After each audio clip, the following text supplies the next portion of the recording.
ধন্যবাদ। নির্বাচনী প্রচার প্রচারণার আর মাত্র কয়েক ঘন্টা বাকি।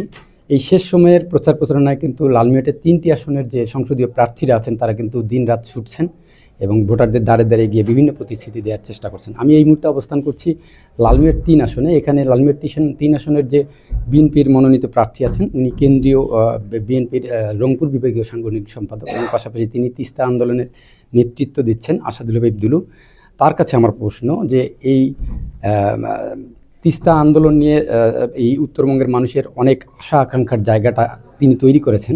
তো তিস্তা মহাপরিকল্পনা নিয়ে তিনি কি পদক্ষেপ নেবেন যদি তার সরকার, তার দল যদি সরকার গঠন করে? না, আমরা তো নির্বাচনী প্রচারণার প্রায় শেষ প্রান্তে এসে পৌঁছায় গেছি। আপনারা এটা খুব ভালো করে জানেন যে একটা ফ্যাসিবাদী সরকারের বিরুদ্ধে আমরাই রাজপথে ছিলাম। সে কারণে জনগণের আস্থা তো আমাদের প্রতি বেশি, এবং বিএনপি যেহেতু রাষ্ট্র পরিচালনার অভিজ্ঞতা আছে সেদিক থেকেও ভোটারদের আস্থা আমাদের প্রতি বেশি। আর আমরা যে তিস্তা মহাপরিকল্পনা বা তিস্তা পানির ন্যায্য হিস্যার দাবিতে দীর্ঘদিন যাবৎ আন্দোলন করে যাচ্ছি তিস্তা নদী রক্ষা আন্দোলনের ব্যানারে, সেখানে আমাদের পার্টি চেয়ারম্যান জনাব তারেক রহমানও এই আন্দোলনে শরিক হয়েছিলেন। উনি সে সময় প্রতিশ্রুতি দিয়েছিলেন যে আগামী দিনে জনগণের ম্যান্ডেটে যদি বিএনপি ক্ষমতা আসতে পারে তাহলে এটা অগ্রাধিকার ভিত্তিতে উনি বাস্তবায়নের চেষ্টা করবেন। ঠিক একইভাবে উনি রংপুরের সমাবেশেও এবার উল্লেখ করেছেন যে এটিকে বাস্তবায়নের সর্বাত্মক ভূমিকা রাখবেন। আমরা অত্যন্ত আশাবাদী, কারণ এটি রংপুরের 2 কোটি মানুষের জীবন মরণের সংগ্রাম। আমাদের এই 5টি জেলার মানুষের এই জন আকাঙ্ক্ষাকে কোনো দলই বাইপাস করতে পারবে না। আমাদের দল যেহেতু একটা জনবান্ধব দল, জনগণের সঙ্গে আমরা সবসময় যুক্ত থাকি।